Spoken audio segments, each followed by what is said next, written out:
하겠습니다. 홈페이지 게시판 올라온 사연입니다. 재방송을 보다가 게시판에 사연을 남깁니다. 지난 방송에서 게시판 사연 중 토지거래 허가에 대한 질문이 있었는데요. 이 토지거래 허가제로 거주 요건을 충족을 하지 않아도 매입을 할 수 있게 됐고 또 의무 보유 기간에 관계없이 매각을 할 수 있게 돼서 부동산 거래 활성화에 도움은 된 것처럼 보입니다. 하지만 이게 문제가 있어 보이는데요. 막상 팔려고 해도 매도인은 양도소득세가 많이 나오니까 팔아서 대출금을 갚기도 어렵고 갚고 나면 다시 못 사는 처지가 돼서 이러지도 저러지도 못하고 팔지도 못한다고 합니다. 여기에 대해서 어떻게 생각하시나요? 현업에 계시는 분이라고 하니까 다른 분들보다 더 사실적으로 이야기해 주실 수 있을 것 같은데요. 네, 최근 이 국토교통부가 이 토지거래 허가구역의 절반을 웃도는 규모에 대해서 이 규제를 해제했는데요. 거주 요건을 충족하지 않아도 땅을 매입할 수 있게 되고 또 의무 보유 기관에 관계없이 땅을 팔 수 있게 됐지만 실제로 거래 활성화에 도움이 될 것이냐 여기에 대해서는 좀 의문보들이 많은 것 같습니다. 현장에서는 어떻게 보시나요? 네, 지금 거래 규제 완화든지 조치를 많이 취해주고 있는데요. 이제는 약 처방을 하도 많이 내렸기 때문에 내성이 생겨서 약발이 받지 않습니다. 중증 폐쇄성 폐질환 천식 환자에게 콜록거린다고 계속해서 감기약만 처방해준다 그러면은 그게 낫지 않습니까? 새벽마다 잠을 못 이루고 벽을 움켜잡고 거렁거렁거리면서 거친 숨소리를 내고 누렁가래를 뱉어내려고 피토하듯 안간힘을 쓰며 숨을 헐떡거리는 사람에게 지금 숨 넘어가는 지경까지 갔는데 콜록거린다고 감기약만 처방해 준다 그러면은 이게 되겠습니까? 죽은 다음에 처방을 해준다 그러면은 이게 무슨 소용이 있습니까? 특단의 조치를 안 내린다 그러면은 지금 부동산 시장은 거의 아사 직전입니다. 왜 진료를 못하는지 모르겠습니다. 간단한 문제입니다. 제가 일례로 지금 여러분들의 사례가 있지만은 한 분의 사례를 한번 드려드릴게요. 50대 중반 남성 가장의 얘기인데요. 젊어서 닥치는 대로 열심히 일을 해서 돈을 벌었다고 합니다. 남은 나이도 있고 해서 열심히 하다 보니까 건강도 안 좋고 그러다 보니까 내가 건물을 져서 임대 사업을 해야 되겠다. 그래서 자신이 갖고 있는 땅에다가 건물을 지었다고 합니다. 대출을 받아서 건물을 지었는데요. 처음에는 상가 임대료도 잘 나와서 그거를 대출 이자도 갚고 생활비와 아들, 딸 학비도 충당했다고 합니다. 상가에서 나오는 월세로 이렇게 생활을 할 수 있었는데요. 경기가 안 좋은 건지 장사가 안 되는지 세입자들이 하나둘씩 월세를 납부하지 않고 계속 밀리기 시작해서 결국에서는 대출받은 은행 이자도 못 내게 됐다고 합니다. 그래서 은행에서는 대출금과 연체 이자 이것을 독촉하다 보니까요. 이분이 빚 정리를 해야 되겠다 싶어갖고 갖고 있던 건물을 서둘러서 매각을 하려고 했는데 지금 부동산 경기가 워낙 안 좋고 침체이다 보니까요. 매수하는 사람이 아무도 없습니다. 그래서 시세가 30억이 되는 그런 매물을 급매물로 내놨는데요. 시세 이하의 반값 이하 12억에 팔았다고 합니다. 12억에 매각을 해서 이렇게 팔았는데 2억이라는 양도소득세가 나왔다고 합니다. 매매 금액에서 임차보증금을 빼고 그 다음에 대출금을 다 갚지도 못하고 가족들은 뿔뿔이 그냥 이상가족이 되다시피 했는데도 불구하고요. 건물주는 하루아침에 그냥 건물 팔아서 신용불량자가 되고 가족과 떨어져서 원룸 쪽방 생활을 하는데 월세도 못 내고 있답니다. 일용직 근로자로 하고 싶어도요. 일자리가 없어서 겨우겨우 살아간다고 합니다. 양도세를 못 내서 세무서에서 연락이 왔답니다. 당신 빨리 세금을 내라고. 근데 팔아갖고 양도세 낼 돈도 없는데 양도세를 내라고 하니까 이거 너무 어이가 없는 일이 아니겠습니까? 부동산 활성화 대책 이렇게 하고 막 얘기하시는데 활성화는 공연불에 불과합니다. 부동산 거래가 안 되는 이유는요. 부동산에 대한 거래세, 양도세가 너무 많기 때문에 안 되는 겁니다. 네, 이 현장에서 접하신 사례를 들어서 좀 현장에서 겪는 어려움이 크다 이렇게 강조를 해주셨는데요. 부동산 거래 규제 완화에도 거래가 풀리지 않은 이유, 부동산 거래세 중에서 뭐 양도소득세, 중과세라든지 이런 좀 부담들이 많기 때문으로 좀 진단을 해주시고 계시는데요. 양도소득세율 어느 정도나 부담을 해야 되는지 한번 살펴볼까요? 네, 그 부동산에서는요, 보통 양도세율은 그 41.6% 주민세까지 포함해서입니다. 보통 네. 그렇게 과세가 되는데요. 지금 보시면은 그 뭐 1년 미만 50%, 1년 이상 2년 미만은 뭐 40%, 그다음에 1가구 2주택은 그 뭐 50%, 1가구 3주택은 60%, 비사업용 토지는 60%, 미등기 자산은 그 70%의 양도세를 내는데요.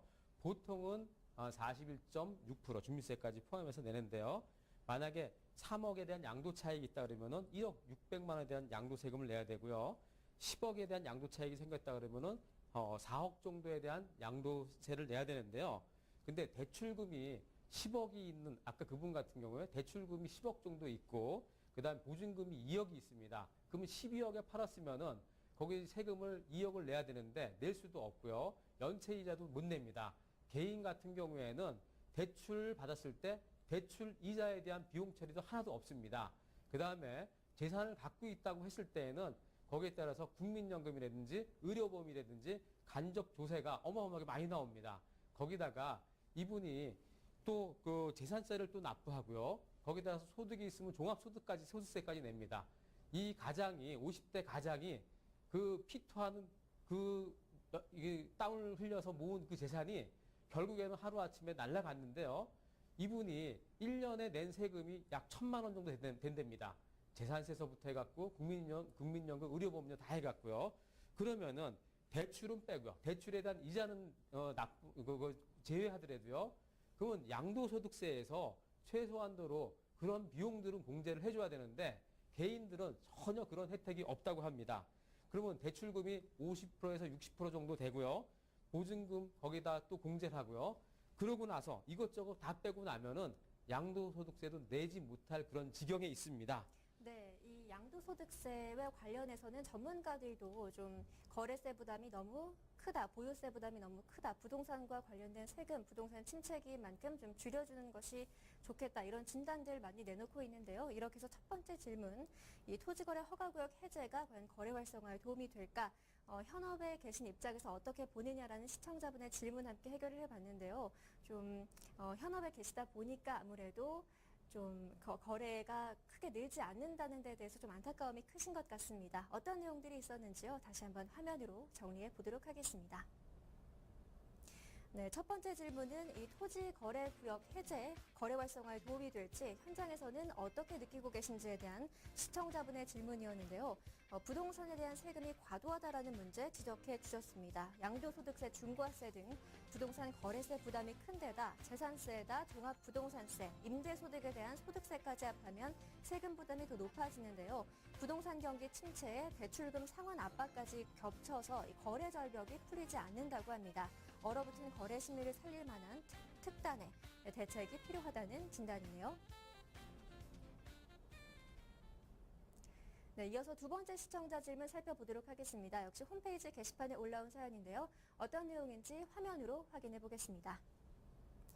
경기도 파주시에 위치한 3,000제곱미터 규모의 임야를 관심 있게 보고 있는데요. 용도 지역은 계획관리 지역이고요. 그중 660제곱미터는 지난해 건축 허가를 받아서 3.3제곱미터당 200만 원에 팔렸더라고요. 옆필지도 분할을 해서 건축 허가를 받아서 주택을 지으려고 하는데요. 규모는 650제곱미터, 지목은 임야라서 공시지가는 3.3제곱미터당 40만 원 수준입니다. 이때 개발 부담금이 얼마나 부과되는지 매수자와 매도자 중에 누가 부담하게 되는지 궁금합니다. 네, 이 시청자분은 이 파주시의 대규모 임야 관심 있게 보고 계신데 분할을 해서 건축 허가를 받은 후 평당 200만 원에 매도를 하고 나머지 토지도 매도자가 분할을 해서 지금 전원주택을 지으려고 하는 단계인데요. 이런 토지를 거래할 때 개발 부담금이 나오게 되는지 또 얼마나 나오게 되는지에 대한 궁금증이었습니다. 대표님, 우선 개발 부담금이 무엇인지부터 좀 살펴볼까요? 네, 개발 부담금은요. 정부에서 토지 투기를 방지하기 위해서 그 토지 개발에 발생하는 이익을 그 집가 상승분만큼 그 개발 부담금이라는 명목으로 이제 그 환수해 가는 건데요.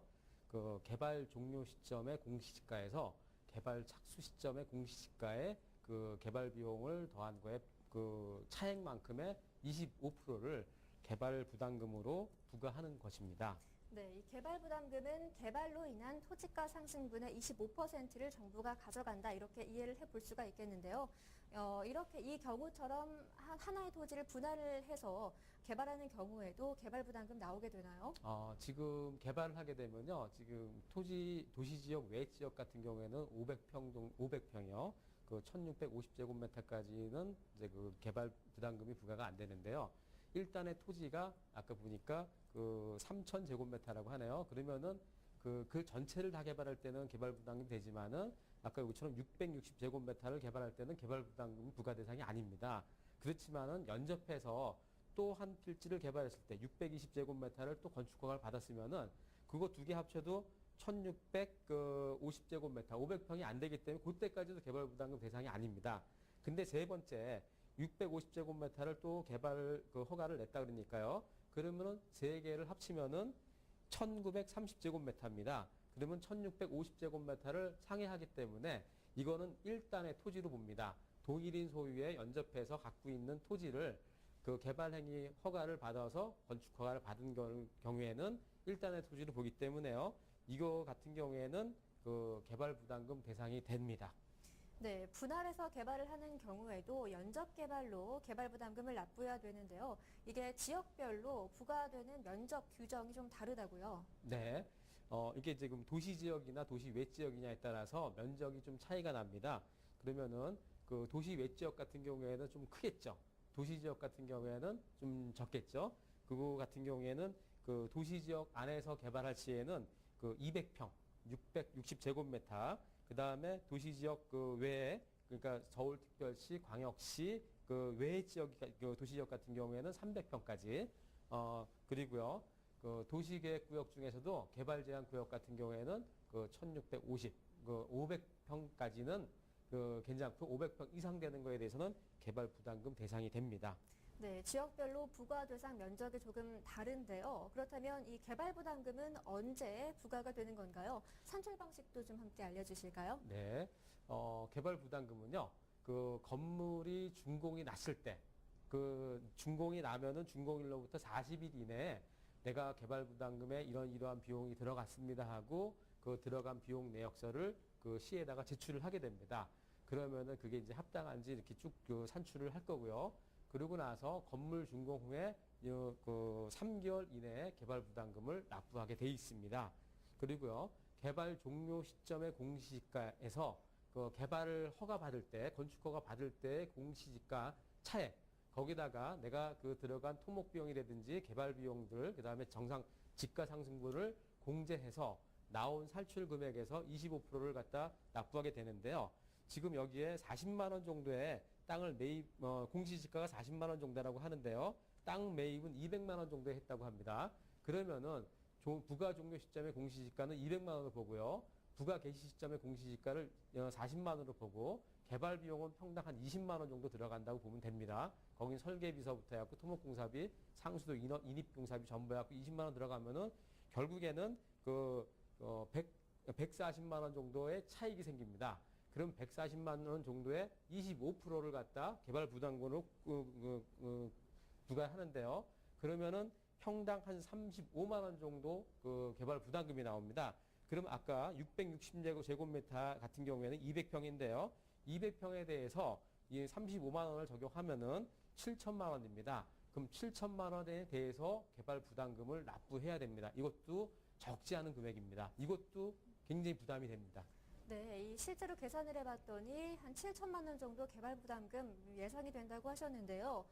그 다음으로는 이 개발 부담금 매도자와 매수자 중 누가 부담을 해야 되는지 이런 질문도 있었습니다. 상식적으로는 매도자가 부담을 하는 것 같은데 제가 알고 있는 바가 정확한가요? 맞습니다. 상식적으로는 매도자인 그 사업 시행자가 부담을 해야 되는데요. 여기 같은 경우에 개발을 갖다 인허가를 낸 분은 매도자고요. 중간에 개발 사업이 진행되기 중간에 이거를 양도를 했습니다. 그러면 시행자가 명의 변경이 됐습니다. 그러면 준공 후에 준공 시점에서는 개발한 사람하고 전혀 별개인 사람이 그 명의가 되겠죠. 그러면은 개발 부담금은 원칙적으로는 개발 허가를 낸 시행자가 내야 되는데 개발 중간에 명의 변경이 됐기 때문에 건물 준공 시점에 있어서의 명의자가 내게 돼 있습니다. 그리고요, 특별히 조심해야 될 게 임차를 해갖고 개발을 할 때 골프장이라든지 이런 걸 개발할 때요, 거기에 따라서 그 개발은 임차인이 했지만은 개발 부담금은 토지주한테 나온다는 것을 유념해야 됩니다. 네, 건물 준공 시 명의 변경자가 납부를 한다고 하는데요. 참고하시기 바랍니다. 두 번째 시청자 질문은 개발 부담금에 관한 것이었는데요. 어떤 내용들이 있었는지 다시 한번 화면으로 요약해드립니다.